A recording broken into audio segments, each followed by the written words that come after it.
اعوذ باللہ من الشیطان الرجیم، بسم اللہ الرحمن الرحیم۔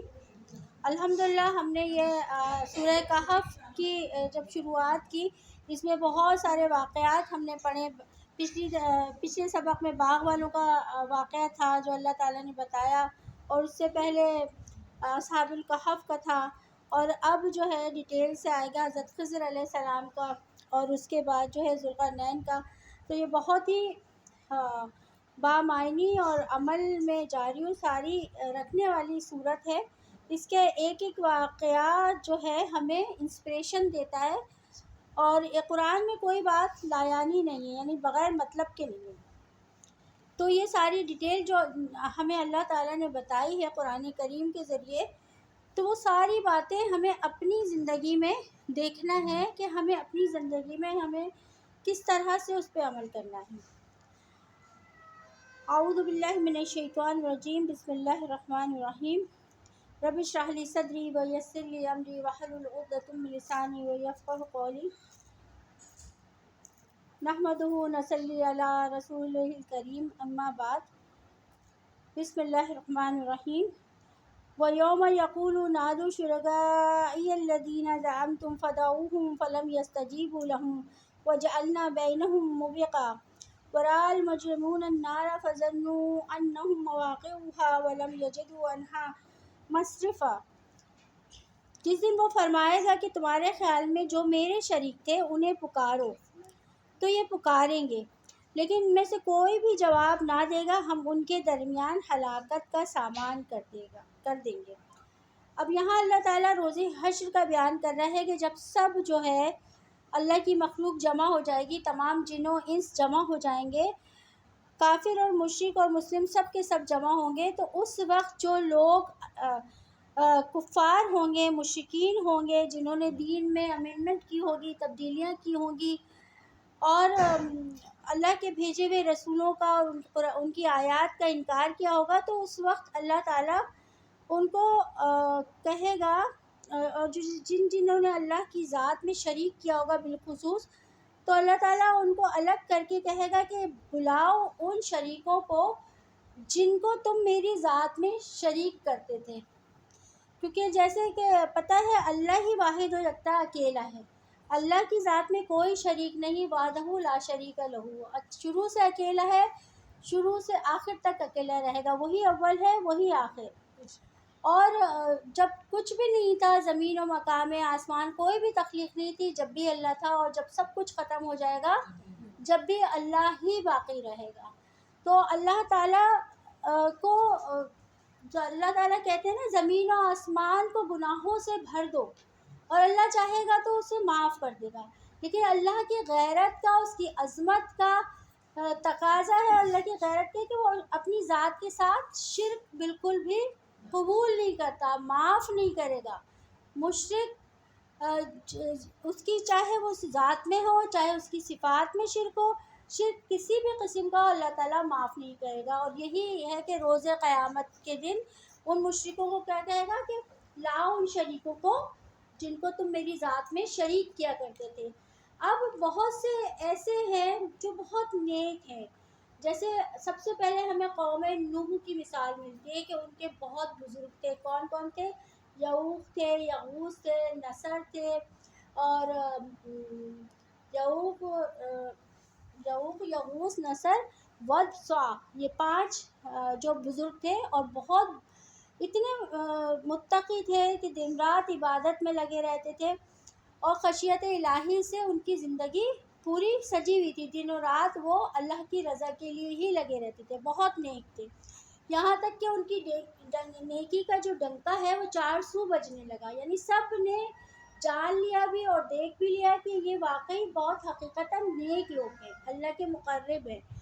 لیکن پھر جب رفتہ رفتہ ان کی وفات ہوئی اور وہ اس دنیا سے رخصت ہوئے، تو وہاں کے لوگوں نے یہ کہا، جو کہ ان کی کمی بہت محسوس کرنے لگے، ایک تشنگی ہے، ایک پیاس ہے، وہ چلے گئے، خالی پن ہے، اور نہ مطلب بے قراری بھی بڑھتی گئی۔ تو انہوں نے کہا وہ تھے تو ہم بھی نیکی کی طرف لپکتے تھے ان کو دیکھ دیکھ کے، اب وہ نہیں رہے تو ایسا کیوں نہ کیا جائے کہ ان کی تشبیہ بنا لی جائے، شبیہ بنا لی جائے، تصویر بنا لی جائے، تو وہ ہمیں یاد آتے ہیں. ایک تو ہمیں تسلی ہوگی اور پھر ان کو دیکھ دیکھ کے انسپریشن ملے گی کہ ہم بھی نیکیوں کی طرف راغب ہوں گے. تو انہوں نے ان کے کیا تھی انٹینشن، کیا تھی؟ نیکی کی انٹینشن تھی ان کی. یہ تھا کہ ہم نیکی کی طرف راغب ہوں گے.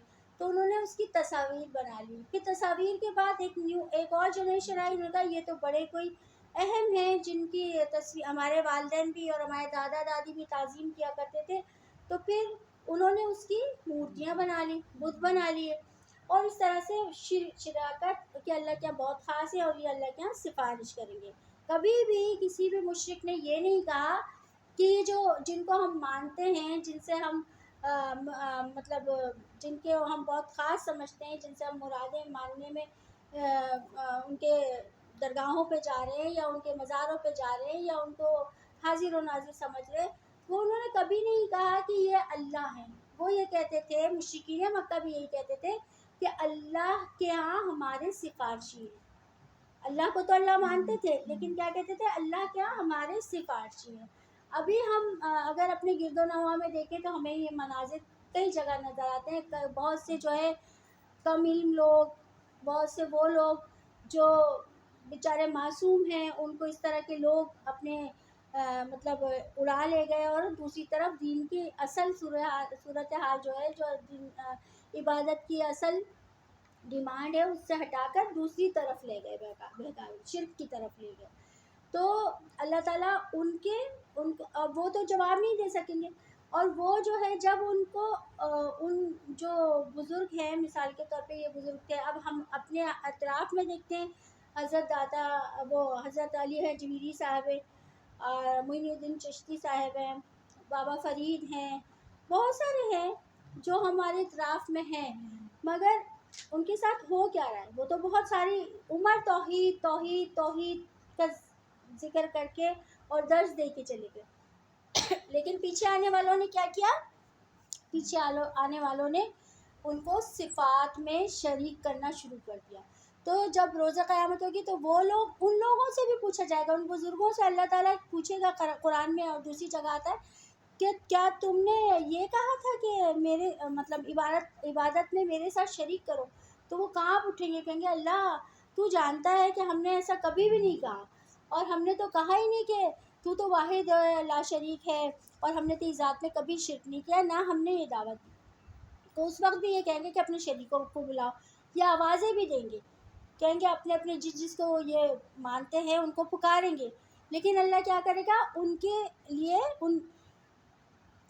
ان کے درمیان ہلاکت کا سامان کر دیں گے. اب یہ ہلاکت کے سامان کی ڈیفینیشن مختلف مفسرین نے مختلف دی ہے کہ بعض یہ کہتے ہیں کہ درمیان میں ایک وادی کر دیں گے جو خون اور پیپ سے بھری ہوئی وادی ہوگی، اور وہ نیک لوگ الگ ہوں گے اور یہ بد لوگ الگ ہوں گے، اور نہ وہ ان کی پکار کا جواب دیں گے. اور بیچ میں ایک کوئی کہتے ہیں آڑ کر دیں گے، آگ کی آڑ کر دیں گے، کوئی کہیں گے کہ اتنا فاصلہ کر دیں گے کہ وہ آواز نہیں سن سکیں گے.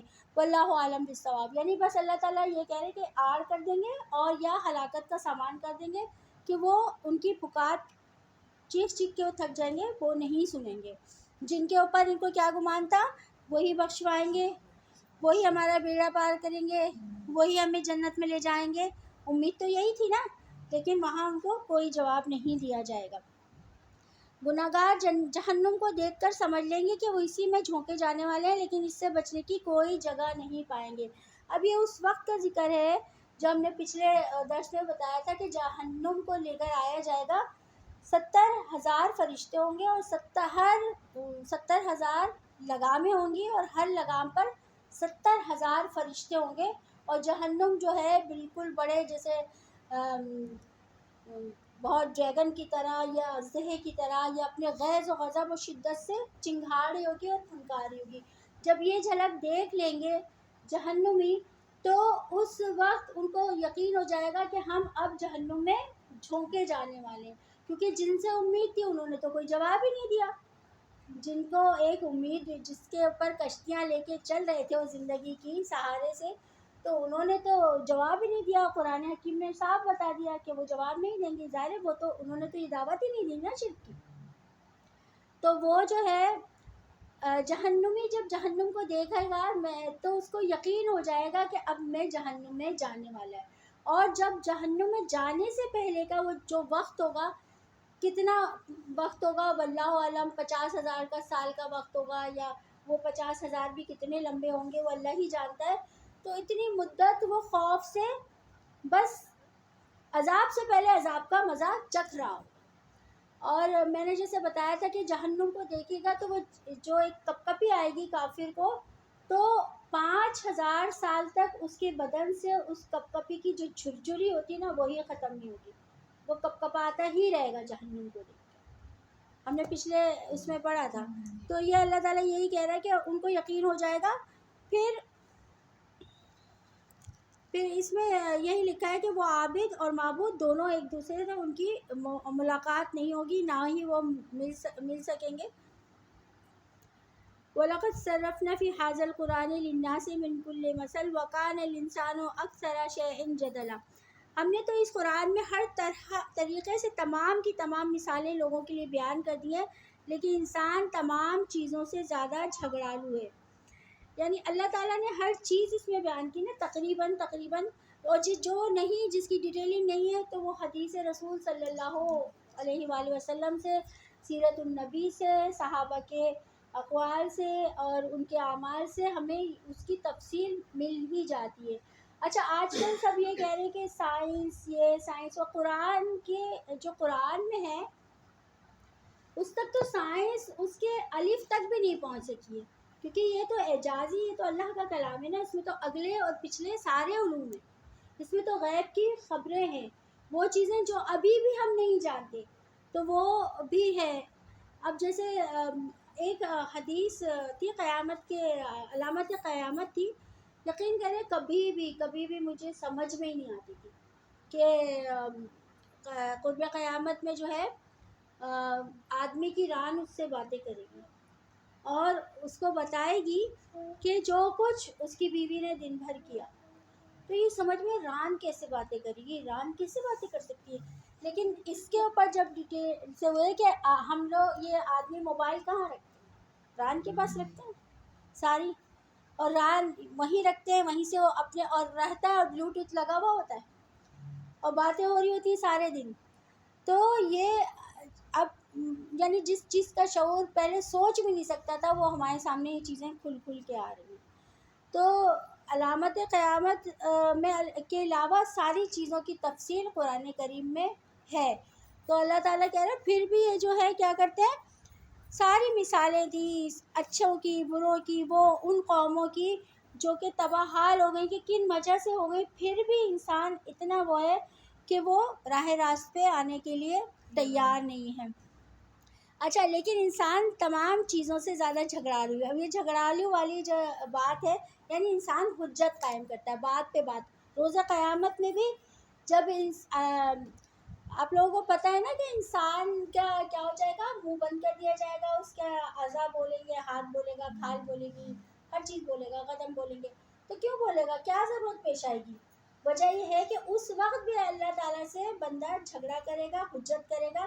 جب ایک گناہ گار کو سامنے لائے گا اللہ تعالیٰ کہ تو نے یہ نہیں کیا تھا، تو نے یہ نہیں کیا، تو اس وقت گوائے اللہ رب العالمین کو بھی اپنی باتوں میں زبان سے وہ کرے گا، کہے گا نہیں واللہ ایسی بات تو نہیں ہے، میں نے تو اس لیے کیا، یہ بات ہے ہی نہیں، اس طرح سے نا. یعنی اللہ کے آگے بھی عذر پیش کرے گا. اتنی ہمت اس کو، اپنے عقل پہ اتنا شعور ہے. آپ صلی اللہ علیہ وآلہ وسلم نے فرمایا نا کہ بعض باتیں جادو بھی ہوتے ہیں، یعنی کہ وہ صحیح نہ بھی ہو پھر بھی لوگ اس کے زیر اثر آ جاتے ہیں. تو اس وقت اللہ تعالیٰ اس کی زبان بند کر دیں گے، کہیں گے اچھا ٹھیک ہے، پھر اس کے ہاتھ کو بولیں گے، پھر اس کی کھال کو بولیں گے، ہر اثر ہوائیں گے. ورنہ اللہ کو تو سبھی علم ہے، لیکن چونکہ وہی بات ہے نا، ایویڈنس بھی پورے ہوں اور فیصلے کی حجت پوری قائم ہو جائے اور کسی کو یہ عذر نہیں رہے کہ نہیں ہمارے ساتھ ناانصافی ہوئی ہے یا ہمارے ساتھ انصاف نہیں ہوا. تو ایک دفعہ کیا ہوا، حضرت آپ صلی اللہ علیہ وآلہ وسلم تہجد کا وقت، رات کے وقت آئے اور حضرت بی بی فاطمہ کے گھر میں حضرت نے تو آواز لگائی اور کہا تم لوگ نماز کے لیے نہیں اٹھے ہوئے ہو؟ تو حضرت علی رضی اللہ تعالیٰ عنہ نے کیا فرمایا کہ یا اللہ کے رسول صلی اللہ مسند احمد کی حدیث ہے کہ آپ صلی اللہ علیہ وسلم رات کو رسول اللہ صلی اللہ علیہ وسلم بی بی فاطمہ اور حضرت علی کے پاس ان کے مکان میں آئے اور فرمایا تم سوئے ہوئے نہیں ہو، نماز میں نہیں ہو؟ تو اس پر حضرت علی رضی اللہ تعالیٰ عنہ نے جواب دیا یا رسول اللہ صلی اللہ علیہ وسلم، ہماری جانیں تو اللہ کے ہاتھ میں ہے، اور جب وہ ہمیں اٹھانا چاہتے ہیں تو اٹھا دیتا ہے۔ اور آپ یہ سن کر بغیر کچھ کہے پلٹ گئے، یعنی ان کی بات سن کے بغیر کچھ کہے پلٹ گئے، لیکن راستے میں بار بار اپنے زانوں پہ ہاتھ مارتے ہوئے کہتے ہوئے جا رہے تھے کہ انسان تمام چیزوں سے زیادہ جھگڑالو ہے، یعنی اپنی ڈیفینڈ کے لیے اس کے پاس بہت زیادہ الفاظ ہیں، باتیں ہیں۔ تو اس وقت ہاں یہ مسند احمد کی حدیث ہے۔ تو لیکن وہاں جو ہے کوئی بھی نہیں چلے گا، یہاں تو ہم لوگوں کو لے لیتے نا باتوں میں، مگر وہاں نہیں چلے گا۔ وَمَا مَنَعَ النَّاسَ أَن يُؤْمِنُوا إِذْ جَاءَهُمُ الْهُدَىٰ وَيَسْتَغْفِرُوا رَبَّهُمْ إِلَّا أَن تَأْتِيَهُمْ سُنَّةُ الْأَوَّلِينَ أَوْ يَأْتِيَهُمُ الْعَذَابُ قُبُلًا وَمَا نُرْسِلُ الْمُرْسَلِينَ إِلَّا مُبَشِّرِينَ وَمُنذِرِينَ وَيُجَادِلُ الَّذِينَ كَفَرُوا بِالْبَاطِلِ لِيُدْحِضُوا بِهِ الْحَقَّ وَاتَّخِذُوا آيَاتِي وَمَا أُنذِرُوا هُزُوًا۔ لوگوں کے پاس ہدایت آ چکنے کے بعد انہیں ایمان لانے اور اپنے رب سے استغفار کرنے سے صرف اسی چیز نے روکا کہ اگلے لوگوں کا سا معاملہ انہیں بھی پیش آئے یا ان کے سامنے کھلم کھلا عذاب موجود ہو۔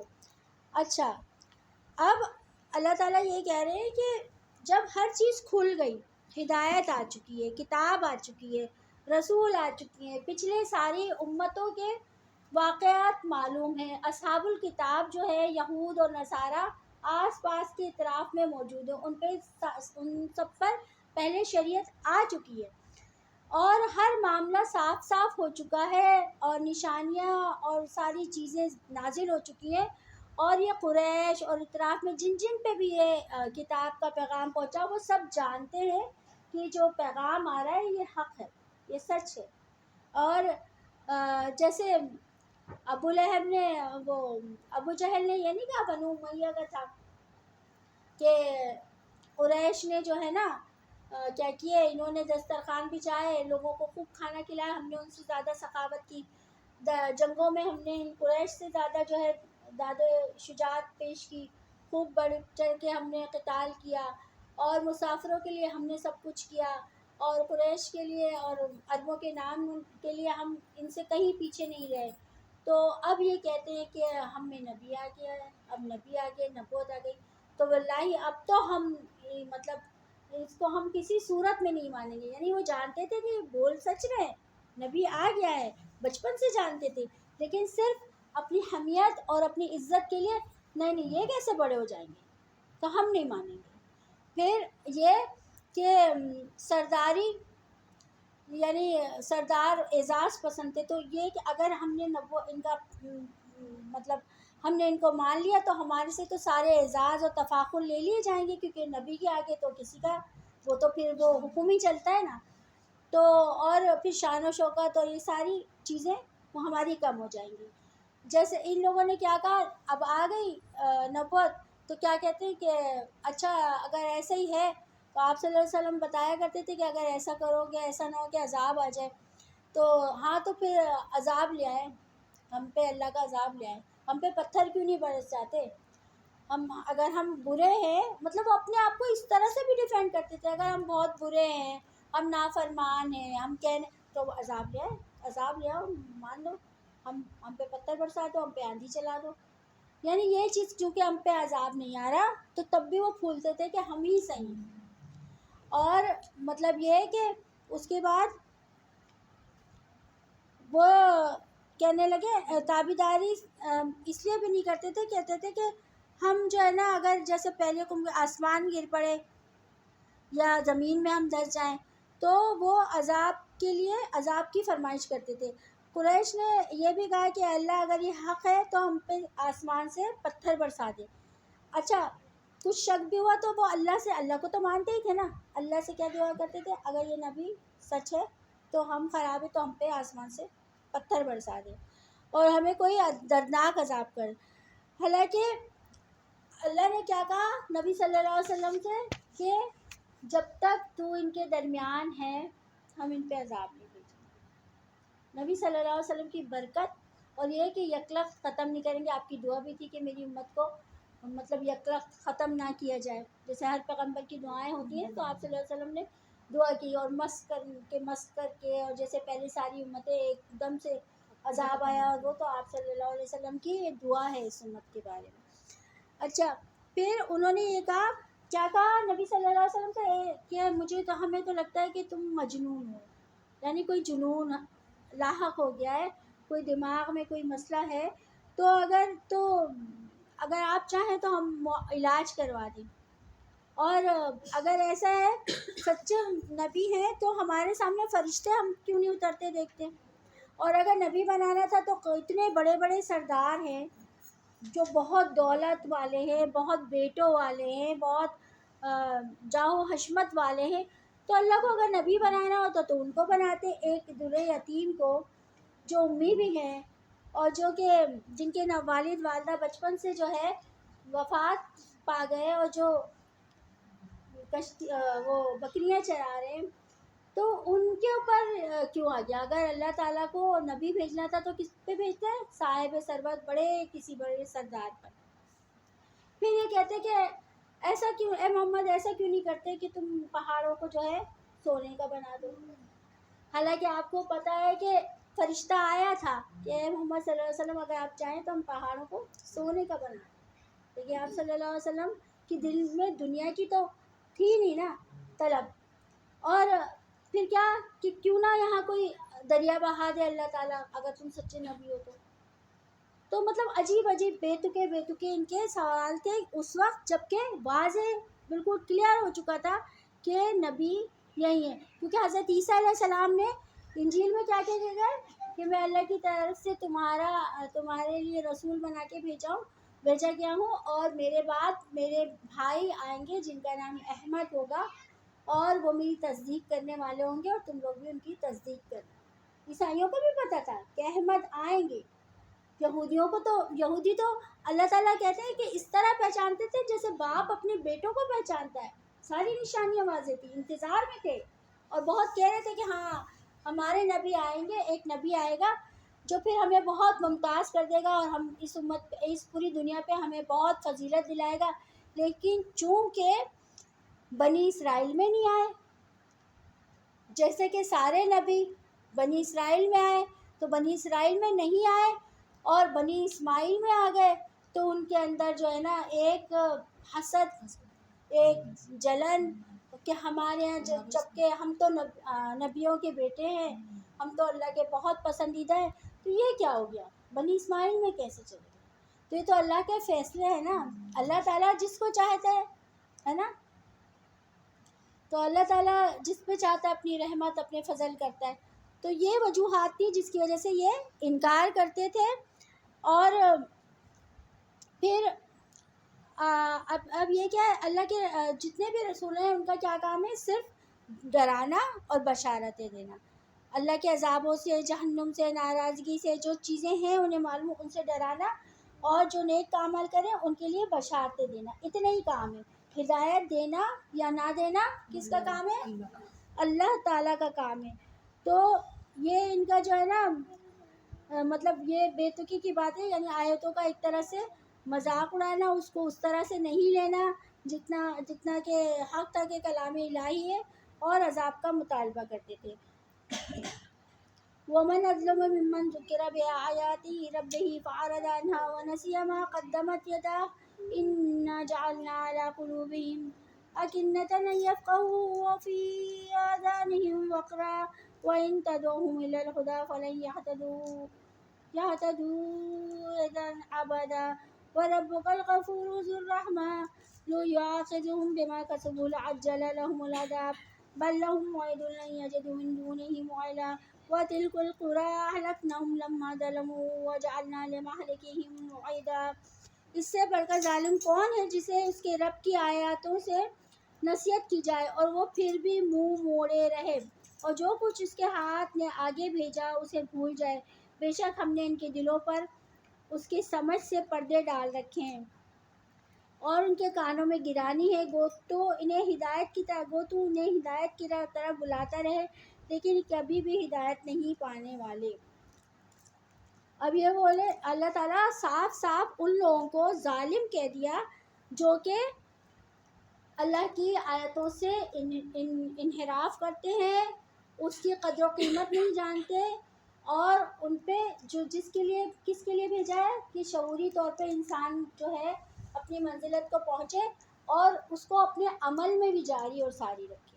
آیات ایسی تو نہیں اتاری نا، وجہ ہے نا، یہ تو شریعہ ہے، یہ تو زندگی ہمیں کیسے گزارنی ہے، اس وجہ سے اللہ تعالیٰ نے یہ آیت قرآنی اتاری ہے۔ لیکن اللہ تعالیٰ اس شخص کو ظالم کہہ رہا ہے جو اللہ تعالیٰ کی قرآن کی ہدایات اور ان کے آیات کی قدر نہیں کرتا اور ان پہ عمل نہیں کرتا۔ اب یہ بتائیے کون اپنے آپ کو اہل قرآن کہہ سکتا ہے؟ ہم میں سے کتنے ہی احکامات ایسے ہیں، کچھ ہم اپنا لیتے ہیں اور کچھ پس منظر میں چلے جاتے ہیں، جبکہ کیا ہے ادخلوا فی السلم کافہ، اور دین میں پورے کے پورے اسلام میں داخل ہو جاؤ۔ ایک شخص دروازے پہ کھڑا ہے، بیل بجا کے آپ کی چوکھٹ پہ کھڑا ہے، اب آپ اس کو کیا بولیں گے کہ وہ باہر ہے یا اندر ہے؟ کیا بولیں گے؟ دہلیز پہ کھڑا ہے نا، اس کو یہ تو نہیں کہیں گے نا وہ اندر آ گیا۔ تو ہم لوگوں کی مثال معاذ اللہ استغفر اللہ، اللہ ہمیں ہدایت دے اور ہمیں اس پہ جما دے، قائم رکھے کہ ہم لوگ جو ہے سنتے ہیں، پڑھتے ہیں، ہمیں پتہ چلتا ہے، آج کل سوشل میڈیا کا دور ہے کہ ساری چیزیں ہر شخص کی دسترس میں، لیکن عمل کتنا ہے؟ عمل نہیں ہے۔ تو اللہ تعالیٰ سے مدد مانگنی چاہیے عمل کے لیے، اور اللہ سے دعائیں کرنی چاہیے کہ اللہ تعالیٰ ہمیں باعمل بنا دے، ہاں باعمل بنا دے۔ اور پھر اچھا نہ صرف یہ کرتا ہے بلکہ جو پیچھے اعمال کر لیے جو آگے بھیج دیا، یعنی لکھنے والے تو لکھ رہے ہیں نا، وہ روز اعمال جا رہے ہیں، جمعرات کی جمعرات جا رہے ہیں کہ نہیں اللہ کے حضور، جو بھیج دیا ان پر بھی اس کے اوپر بھی کوئی تعصف افسوس نہیں ہے۔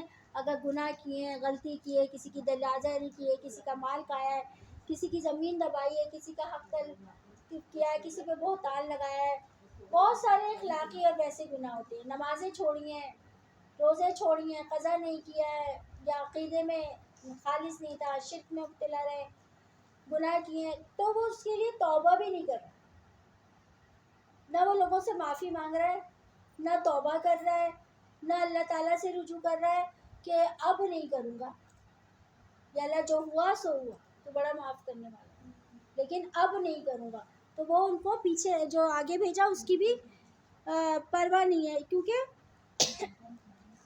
ان کے دلوں پر اس کی سمجھ سے پردے ڈال رکھے۔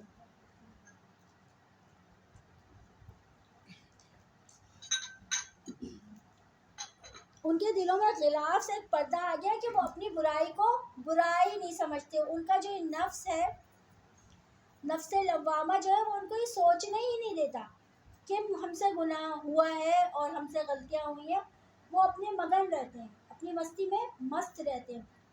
کہتے ہیں نا جب انسان مومن ہوتا ہے تو اس کی علامت کیا ہے؟ مومن کی علامت کیا ہے کہ جب وہ